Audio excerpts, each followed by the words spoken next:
Hello to all, स्वागत है आप सबका एक बार फिर एटर्नल क्लासेस के अंदर। क्या पढ़ेंगे बेटा आज हम आपके लिए एक नया चैप्टर स्टार्ट करेंगे।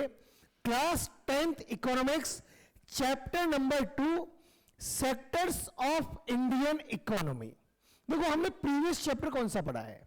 हमने प्रीवियस चैप्टर पढ़ा बेटा डेवलपमेंट का। कौन सा चैप्टर पढ़ा बेटा हमने?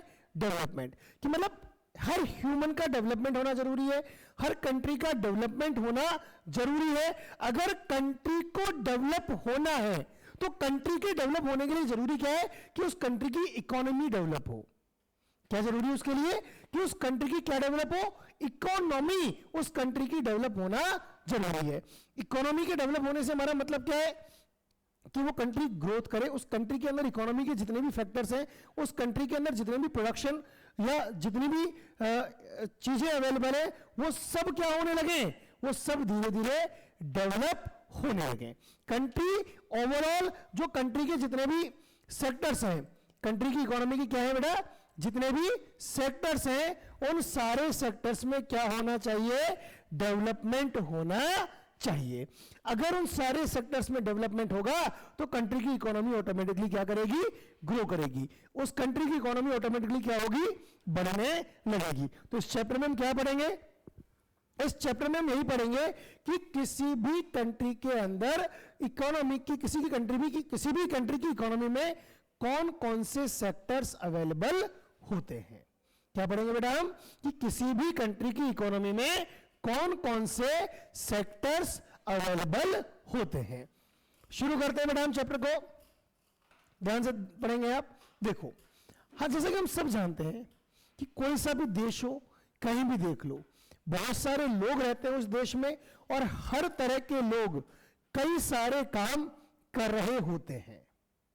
अलग अलग तरह के लोग अलग अलग तरह के काम में क्या करते हैं? एंगेज होते हैं। People are engaged in various activities. देखो आप भी अपने आसपास देख लो, मैं टीचिंग कर रहा हूं, आप पढ़ रहे हो, आपके फादर हो सकता है शॉपकीपर हो सकता है कोई जॉब करते हो सकता है एग्रीकल्चर करते हो। आप अपने आसपास भी अगर 100 लोगों को उठा के देखोगे ना, तो उन 100 लोगों के अगर आप कंपैरिजन करोगे उनका, तो वो सारे के सारे लोग अलग अलग तरह के काम कर रहे होंगे। कोई दुकानदार है, कोई दूध बेचता है, कोई खेती करता है, कोई नौकरी करता है, कोई कपड़े की दुकान करता है, कोई किराने की दुकान करता है, कोई हो सकता है मैन्युफैक्चरिंग का काम करता हो।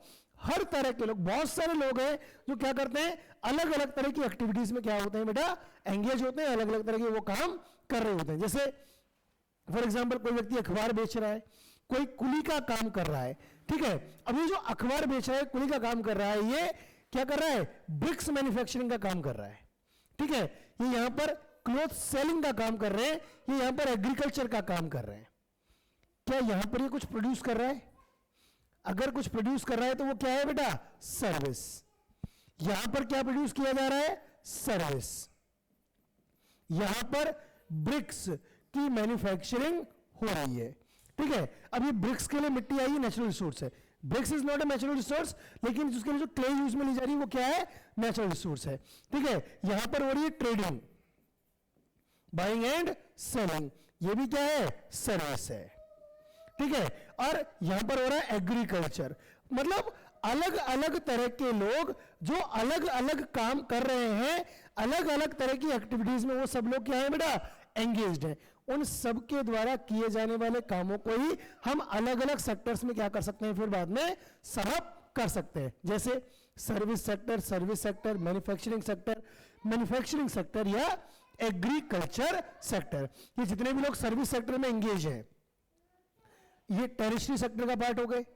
जो एग्रीकल्चर का काम कर रहे हैं, ये प्राइमरी सेक्टर का पार्ट हो गए। जो किसी भी चीज की मैन्युफैक्चरिंग कर रहे हैं, वो क्या कहलाएंगे? सेकेंडरी सेक्टर का पार्ट कहलाएंगे। क्लियर है? यहां तक बात समझ में आ गई सबको? तो बेसिक सी बात क्या है? बहुत सारे लोग हैं, बहुत सारे काम कर रहे हैं, और जितने भी लोग काम कर रहे हैं वो अलग अलग सेक्टर्स में क्या है? एंगेज्ड है। और जो अलग अलग वेरियस एक्टिविटीज में एंगेज होते हैं ना, this makes up the different sectors of the economy. और यही वेरियस एक्टिविटीज कंट्री की अलग अलग इकोनॉमीज को क्या करती है? बनाती है, उनको हमारे सामने प्रेजेंट करती है। क्लियर है यहां तक? आगे बढ़ते हैं फिर अपन। और क्या लिखा है ध्यान देंगे आप? तो देखो अब ये जो सेक्टर्स हैं इनको हमने कितनी कैटेगरी में डिवाइड किया बेटा? 3 कैटेगरी। प्राइमरी सेक्टर जो कि एग्रीकल्चरल एक्टिविटीज से बिलोंग करता है, सर्विस सेक्टर वो मैन्युफैक्चरिंग सेक्टर जिसको हम सेकेंडरी सेक्टर कहते हैं, और एक है सर्विस सेक्टर। बात क्या लिखी है यहां पर? तीनों चीजें हैं। प्राइमरी सेक्टर जहां पर एग्रीकल्चर और एग्रीकल्चर से रिलेटेड काम किए जाते हैं। दूसरा है सेकेंडरी सेक्टर जहां पर प्राइमरी सेक्टर से जो प्रोडक्ट मिलते हैं ना उनको फर्दर प्रोसेस करके एक नया प्रोडक्ट प्रोड्यूस किया जाता है। और तीसरा है टेरिटरी सेक्टर जो कि इन दोनों को सर्विस कर इन दोनों को क्या करता है? हेल्प करता है, इनकी स्मूथ फंक्शनिंग में हेल्प करता है। अब इंपॉर्टेंट चीज क्या है कि ये तीनों सेक्टर आपस में इंटरडिपेंडेंट है। क्या है बेटा? ये तीनों सेक्टर आपस में इंटरडिपेंडेंट है, एक दूसरे के साथ कनेक्टेड है। All these three sectors are interconnected with each other. Clear है यहां तक?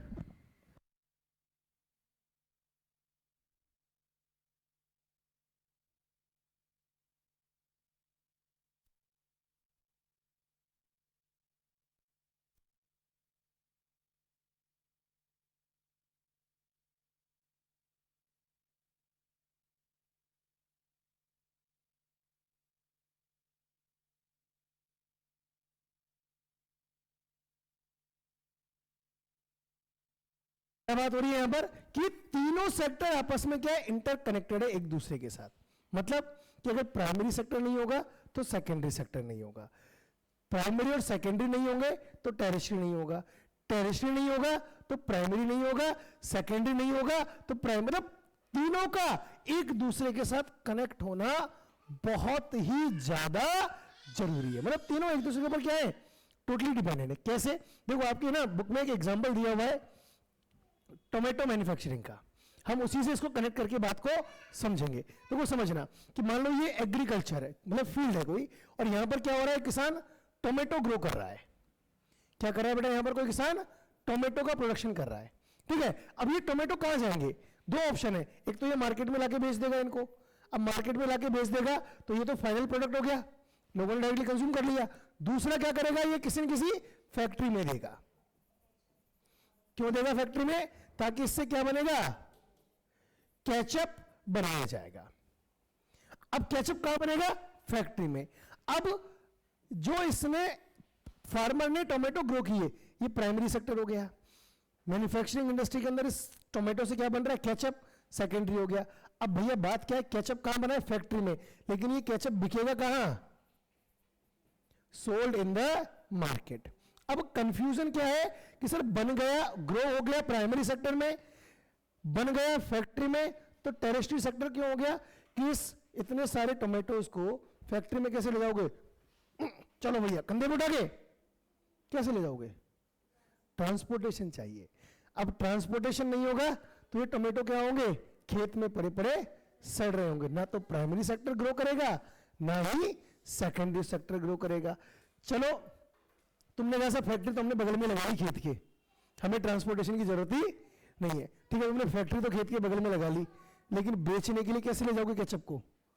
वो जो लोग तुम्हारे केचप को खरीदेंगे, क्या वो लोग जो लोग तुम्हारे केचप को खरीदेंगे वो भी क्या तुम्हारी फैक्ट्री के बगल में रहते हैं क्या? नहीं, वो तो पूरे देश में रहते हैं।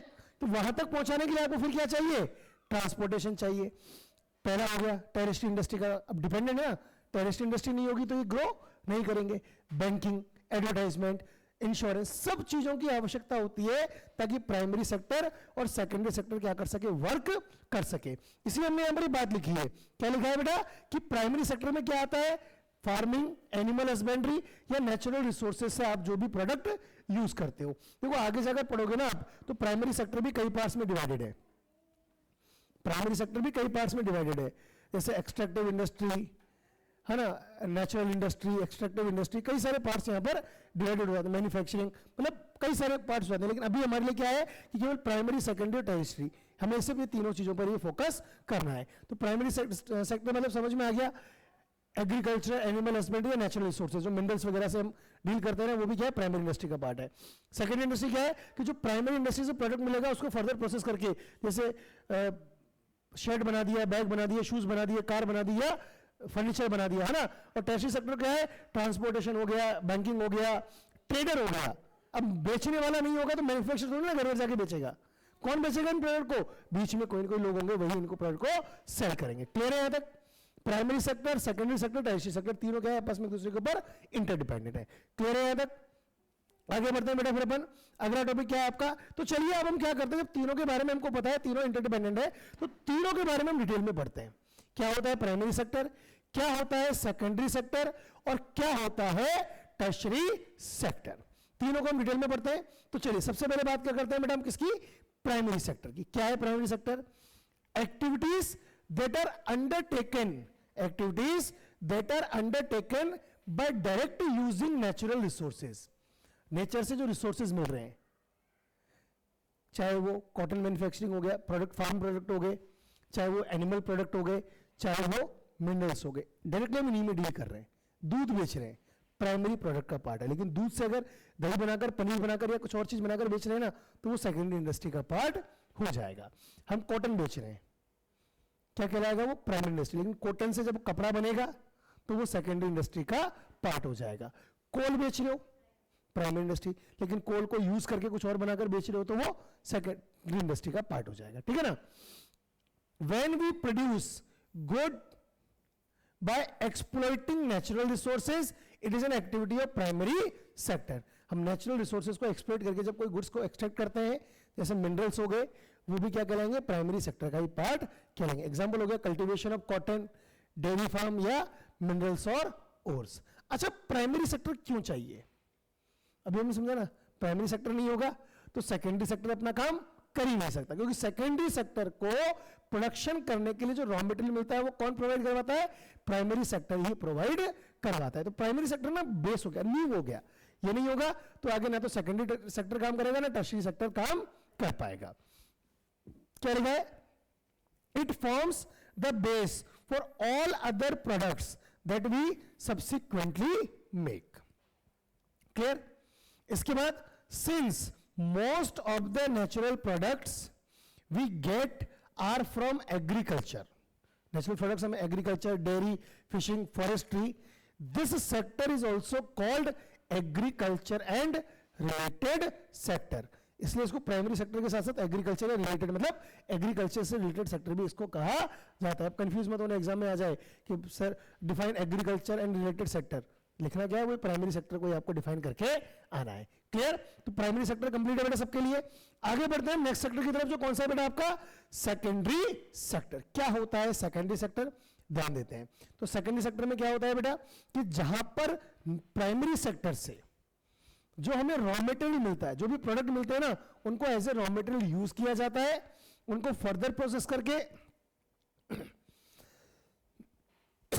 सॉरी एक नया प्रोडक्ट तैयार किया जाता है और फिर उसको मार्केट में अवेलेबल करवाया जाता है। ये काम किसका है? सेकेंडरी सेक्टर का। क्या लिखा है ध्यान देना? The secondary sector covers activities in which natural products are changed into other forms, है ना, into other forms through way of manufacturing that we associate with industrial activity। industrial activities से जो जुड़े हुए काम होते हैं वो सब कहाँ होते हैं? secondary sector में। the product is not produced by nature। secondary sector में जो product है ना वो natural product नहीं है, but has to be made and therefore some process of manufacturing is essential। Sugar cane से आप क्या बना रहे हो? शुगर या जैगरी बना रहे हो। आप क्या कर रहे हो? कॉटन से क्लॉथ मैन्युफैक्चर कर रहे हो, क्ले से आप ब्रिक्स मैन्युफैक्चर कर रहे हो, फिर ब्रिक से कोई बिल्डिंग बना रहे हो। ये सब किसका पार्ट है? सेकेंडरी सेक्टर का ये सारा पार्ट है। क्लियर? आगे बढ़ते हैं, क्या है और this sector gradually become associated with the different kinds of industries। बहुत सारी इंडस्ट्रीज आती है, जैसे टेक्सटाइल इंडस्ट्री हो गई, ग्रेनाइट इंडस्ट्री हो गई, है ना, बहुत सारी इंडस्ट्रीज हमको देखने को मिलती है। शुगर इंडस्ट्री हो गई, that came up, so it is also called as industrial sector. इसलिए इसको इंडस्ट्रियल सेक्टर के नाम से भी जाना जाता है। क्लियर? एग्जांपल दिए जैसे using cotton fibre from the plant we spin yarn and weave cloth. Cotton fibre से हम सेकेंडरी सेक्टर में जाकर उसको स्पिन करते हैं, यार्न करते हैं और उससे कपड़े तैयार होते हैं। Using sugar cane as a raw material we make sugar और गुड़ जैगरी, है ना. और वी कन्वर्ट अर्थ मतलब मिट्टी हो गया, है ना, into bricks and use bricks to make houses और बिल्डिंग्स. क्लियर. ये सेकेंडरी सेक्टर एग्जॉस्ट सबको क्लियर हो गया यहां तक भी. आगे बात करूं मैं, नेक्स्ट सेक्टर बेटा आपका कौन सा है, टर्शियरी सेक्टर. कौन सा है बेटा, टर्शियरी सेक्टर. ये कोई यहां पर किसी भी प्रकार की गुड्स का प्रोडक्शन नहीं होता. ये सिर्फ और सिर्फ क्या करता है, प्राइमरी और सेकेंडरी सेक्टर अपना काम आसानी से कर सकें उन लोगों को सपोर्ट करता है. ये खुद कुछ नहीं करेगा, कोई प्रोडक्शन नहीं करेगा, बस उन दोनों की हेल्प करने के लिए ये काम में आता है. अभी एग्जांपल भी देखा ना कि टोमेटो फैक्ट्री तक पहुंचाने के लिए ट्रांसपोर्टेशन चाहिए, फैक्ट्री से हमको अगर प्रोडक्ट लाना है तो उसके लिए ट्रांसपोर्टेशन चाहिए. अब जरूर होना है कि जिस समय वो केचप बन गया उसी समय सबके लोग सब खा लेंगे उसको, टाइम भी लग सकता है, महीने 2 महीने, तब तक उसको सुरक्षित रखना पड़ेगा. उसके लिए फिर स्टोरेज चाहिए, वेयर हाउस चाहिए, है ना. अब केचप बनाने के लिए बहुत सारा पैसा लगता है, कहां से आएगा, बैंकिंग सर्विस चाहिए. आप प्रोडक्शन कर रहे हो, प्रोडक्शन करते समय रिस्क है कि भैया चोरी हो जाए, आग लग जाए, तो उसके लिए इंश्योरेंस चाहिए. तो हर सेक्टर क्या करता है, ये सारे काम जो आपको प्राइमरी और सेकेंडरी सेक्टर को क्या करते हैं, हेल्प करते हैं. ठीक है. कम्युनिकेट करना, आपको ऑर्डर देना है, आपको ऑर्डर रिसीव करना है, फार्मर को फोन करना है, भैया मुझे इतने टोमेटो भेज देना, अपने सेलर जो आपके सप्लायर है उनको सेल करना, फोन करना है कि भैया हमारे पास केचप रेडी है आप आके ले जाओ. तो सब किससे होगा, कम्युनिकेशन से. नहीं तो क्या होगा, आदमी चिट्ठी लिखेगा, चिट्ठी पता नहीं कभी कब पहुंचेगी. कम्युनिकेशन भी जरूरी है. तो ये सारे सेक्टर्स जो कि हेल्प करते हैं किसकी, प्राइमरी और सेकेंडरी सेक्टर की, क्या कहलाते हैं बेटा, टर्शियरी सेक्टर कहलाता है. क्लियर. कोई डाउट है इसमें. क्या लिखा है, ध्यान देना कि these are activities that help in the development of the primary and secondary sector. जो प्राइमरी और सेकेंडरी सेक्टर के डेवलपमेंट में जो हेल्प करती है वो क्या कहलाती है, टर्शियरी सेक्टर कहलाता है. These activities by themselves do not produce a goods. ये कोई कुछ भी गुड्स का प्रोडक्शन नहीं करती हैं, but they are an aid, help करती हैं, और a support for the production process. केवल प्रोडक्शन प्रोसेस में क्या करती हैं, सब हेल्प करती हैं. Since these activities generate services rather than the goods. Goods का प्रोडक्शन नहीं होता है, यहां पर क्या होता है, सर्विसेज का प्रोडक्शन होता है. The tertiary sector is also called service sector. कौन कौन से हैं, बैंकिंग हो गया, इंश्योरेंस हो गया, आपका ट्रांसपोर्टेशन हो गया, वेयर हाउसिंग हो गया, ठीक है, आपके यहां पर होलसेल और रिटेल ट्रेड हो गया, और कम्युनिकेशन हो गया. ये सब क्या है, आपके टर्शियरी सेक्टर के एग्जाम्पल है. क्लियर है बेटा. टर्शियरी सेक्टर भी क्लियर है सबको. आगे बढ़े, नेक्स्ट बात करें अपन, आगे ध्यान देते हैं. आगे बात करते हैं कि सर्विस सेक्टर में, अच्छा केवल इतना ही नहीं है. आज जैसे एज ए टीचर मैं यहां पर काम कर रहा हूं, एक बार्बर आपके जो बाल काट रहा है, बार्बर है ना, आपका वॉशरमैन आपके लिए जो कपड़े धो के दे रहा है, ठीक है, आपके जो लॉयर्स हैं, जो कॉबलर्स हैं, डॉक्टर्स हैं, ये सब भी किस में आते हैं, सर्विस सेक्टर में आते हैं. इसके अलावा और क्या सर्विस सेक्टर में आ जाता है, जैसे रेस्टोरेंट में आप खाना खाने गए, वो भी सर्विस सेक्टर है. रेस्टोरेंट खाना दे रहा है वो अलग चीज है, लेकिन खाने के साथ वो सर्विस भी दे रहा है. आपके लिए प्लेट लेके आएगा, प्लेट को धो के रखेगा. प्लेट थोड़ी ना हम घर लेके आते हैं, खाने तो खा के आते हैं ना हम, बाकी उसके अलावा जो सर्विसेज भी तो दे रहा है वो. आप एटीएम से पैसे निकालने गए तो वो भी सर्विस सेक्टर का ही पार्ट है. आप इंटरनेट यूज कर रहे हो, वो भी क्या है, सर्विस सेक्टर का ही पार्ट है. तो वही लिखा है कि service sector also includes some essential services that may not directly help in the production of goods. जैसे for example we require teachers, doctors and those who provide personal services such as washerman, धोबी, barber, नाई, cobbler, cobbler किसको कहते हैं, तो जूते ठीक करता है आपके, मोची, lawyers and people to do administrative and accounting work.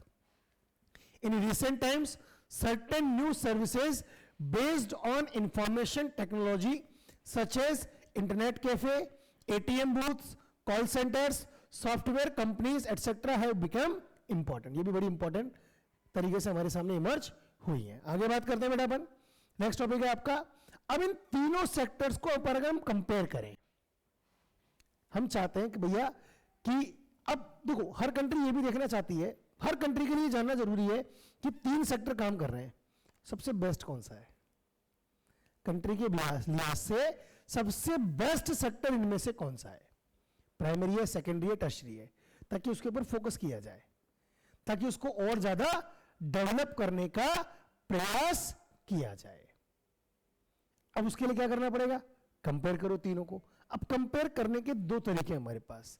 पहला है quantity of the products produced in these sectors, और दूसरा है value of products produced in these sectors. छोटा सा एग्जांपल दें, प्राइमरी सेक्टर में क्या होगा है? पोटैटो ग्रो हुए, सेकेंडरी सेक्टर में कार बन रही है।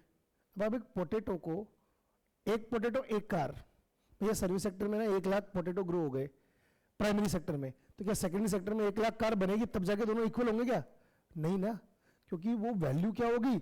बहुत ज्यादा हो जाएगी। तो यही बात है कि कंपैरिजन के लिए हम क्वांटिटी को बेस नहीं बना सकते, आपको वैल्यू को यूज करना पड़ेगा। क्या है? Comparing the 3 sectors of economy क्या है? कि produce a very large number of goods and services. बहुत सारे गुड्स एंड सर्विस को प्रोड्यूस किया जाता है। उसके अलावा बहुत सारे लोग इनके अंदर काम भी कर रहे हैं, large number of people working in them. बहुत सारे लोगों को रोजगार मिला हुआ है। अब एक छोटा सा एग्जांपल हम बात करें कि प्राइमरी सेक्टर का जो कंट्रीब्यूशन है ना हमारी जीडीपी में, वो ऑलमोस्ट 30% के आसपास है, लेकिन 50% लोग आज भी प्राइमरी सेक्टर में जॉब कर रहे हैं। Production come, number of people engage ज्यादा। अगर हम नंबर ऑफ पीपल के हिसाब से बात करेंगे भैया कौन सेक्टर में कितने लोग काम कर रहे हैं, तो फिर तो प्राइमरी सेक्टर आगे निकल जाएगा, लेकिन एक्चुअल में वो है नहीं। तो ना तो हम क्वांटिटी के बेस पर बात कर सकते हैं और ना ही हम किसके बेस पर बात कर सकते हैं? Number of workers working in this sectors. अब बात क्या है कि how much goods and services produced and how many people work in each sector. अगर इसके बेस पर कंपेयर किया जाएगा तो गलत हो जाएगा, तो फिर इनको कंपेयर कैसे करें? या फिर गुड्स और सर्विस का प्रोडक्शन कौन से सेक्टर में कितना हो रहा है या कितने लोग काम कर रहे हैं, इसको कैलकुलेट कैसे किया जाएगा? कैलकुलेट करने का एक तरीका क्वांटिटी बेस्ड नहीं कर सकते। जैसे मान लो हम बात करें एग्रीकल्चर में काम कर रहे हैं, 6 लोग काम कर रहे हैं, 6 लोगों ने मिलकर 1 लाख रुपए कमाए, इधर 2 लोग काम कर रहे हैं, 2 लोगों ने मिलकर 2 लाख रुपए कमाए, तो ज्यादा वैल्यू किसकी है? उन 2 लोगों की या इन 6 लोगों की? 2 लोगों की वैल्यू ज्यादा, 2 पीपल्स आर अर्निंग मोर। तो वैल्यू के बेस पर कंपैरिजन किया जाएगा, ना कि नंबर के बेस पर। नंबर के बेस पर बात करेंगे तो प्राइमरी सेक्टर में 6 लोग काम कर रहे हैं और सर्विस सेक्टर में या टर्शरी सेक्टर में या सेकेंडरी सेक्टर में सिर्फ 2 ही लोग काम कर रहे हैं वहां पर। तो वो कैलकुलेशन किसके बेस पर होगा, ये भी बड़ा इंपॉर्टेंट है। आगे बात करें अपन, अभी मैंने समझाया कि with so many thousands of goods and services produced it is impossible task to add up all these like cars and computers. अब हम एक कार का और एक कंप्यूटर का कंपैरिजन करें, भैया एक कंप्यूटर प्रोडक्शन हो गया और एक कार का प्रोडक्शन हो गया, दोनों इक्वल है। कंप्यूटर की वैल्यू 30,000 अच्छे से अच्छा होगा, कार की वैल्यू 10 लाख, 12 लाख, 15 लाख। तो कंपैरिजन पॉसिबल है क्या? यहां हम कंपेयर करें किसका? नेल्स एंड फर्नीचर, एक कीली का और फर्नीचर का। भैया एक बेड एक कीली, एक सोफा एक कीली, कंपैरिजन इक्वल, वो गलत हो जाएगा। हम क्वांटिटी के बेस पर कंपैरिजन नहीं कर सकते। क्या लिखा है? So to get around this problem, तो इस समस्या का समाधान क्या है? Economist suggest that with the value of goods and services, value of goods and services should be used rather than adding up the actual number। बोले number पे जाओ ही मत, किसकी बात करो आप? सिर्फ और सिर्फ वैल्यू की ही बात की जानी चाहिए। क्लियर है? आगे बढ़ते हैं बेटा अपन और ध्यान से समझते हैं क्या है। तो comparing and calculating various sector of economy की value is used not quantity. हमने बात की यहां पर कि वैल्यू को काम में लेना चाहिए, लेकिन वैल्यू को एज अ बेस यूज लेते समय भी हमें एक सावधानी बरतनी पड़ेगी, एक प्रिकॉशन वहां पर काम में लेना पड़ेगा। और वो सावधानी क्या है, वो प्रिकॉशन क्या है? क्या होता है कि नॉट एवरी गुड और service that is produce and sold needs to be counted. इस पॉइंट में आगे बढ़ने से पहले मैं आपके लिए एग्जांपल लेता हूं, ध्यान देना। आपकी बुक का एग्जांपल लूंगा मैं, ठीक है? अब बहुत ध्यान से समझना बेटा, बहुत अच्छे से समझना। एक फार्मर,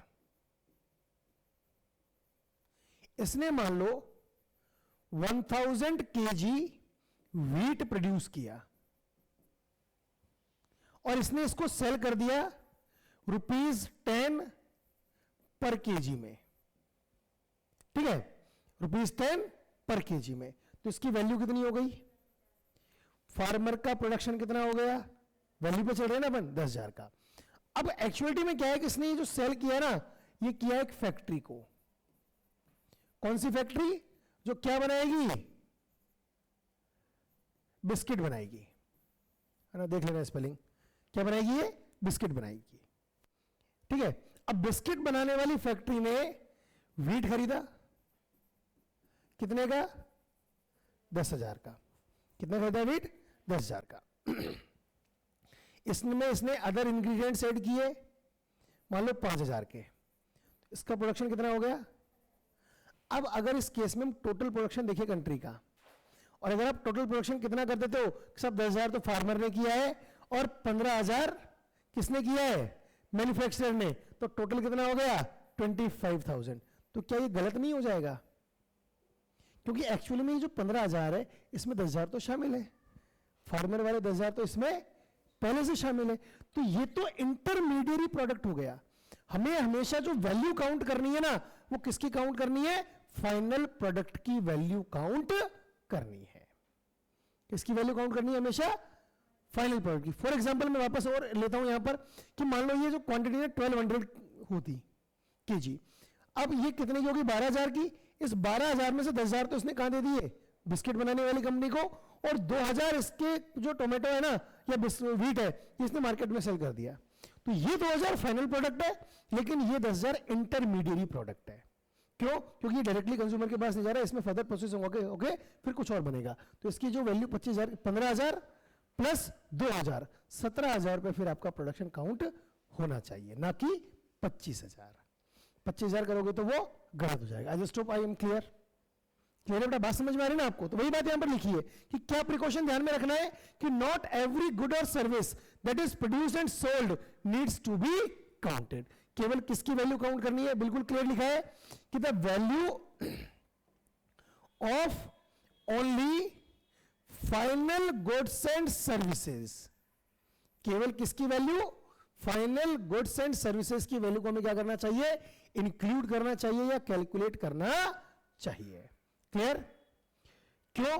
क्योंकि because the value of intermediate goods and services are already in the final goods and services. वो तो ऑलरेडी उसके अंदर शामिल है फाइनल के अंदर, तो उसको अलग से दोबारा ऐड करने की आवश्यकता नहीं है। क्लियर है यहां तक?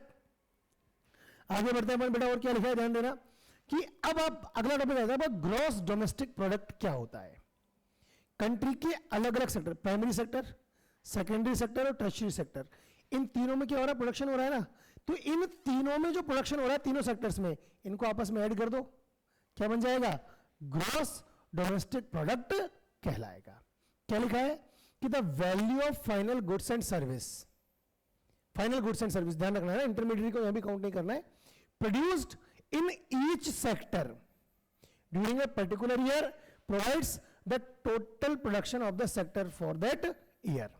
The sum of production in the three sectors gives what is called the gross domestic product or GDP of a country. Clear? GDP की definition बिल्कुल clear होनी चाहिए I think. GDP is the value of all final goods and services produced within a country during a particular year. एक particular year में जो भी production हो रहा है वो GDP कहलाता है। अब लेकिन GDP में क्या है, GDP कैलकुलेट करना है ना बहुत मुश्किल काम है, आसान काम नहीं है ना। पूरे देश का हर व्यक्ति जो कोई न कोई काम कर रहा है, हर व्यक्ति जो कोई न कोई काम कर रहा है, और उसके द्वारा किए गए हर काम को आप ऐड करोगे तब जाके जीडीपी निकलेगी। तो एक आदमी के बस की बात तो नहीं है।